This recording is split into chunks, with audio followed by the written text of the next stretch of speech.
Tak čaute, dneska zase takýto šupík odhadom 10-12 kg.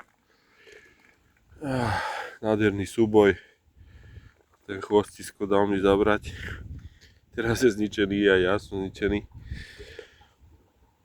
No a aj včera, to som zabudol povedať, tie ryby ťahajú do boku a treba mať upravený okolo seba, keď sú nejaké veľké konáre a tak, aby ste tie ryby mohli vyťahnuť aj z boku. Ja som to spravil nedávno a neľutujem, takže možno aj vďaka tomu sa mi ho podarilo vyťahnuť takéhoto fešáka. Tak, ideme ho pustiť do vody. No, návnada bola tá istá, čo včera. Som vymenil popku. Takže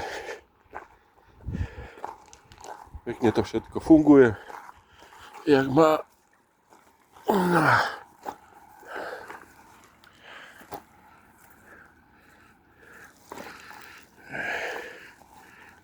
Je to na parádu.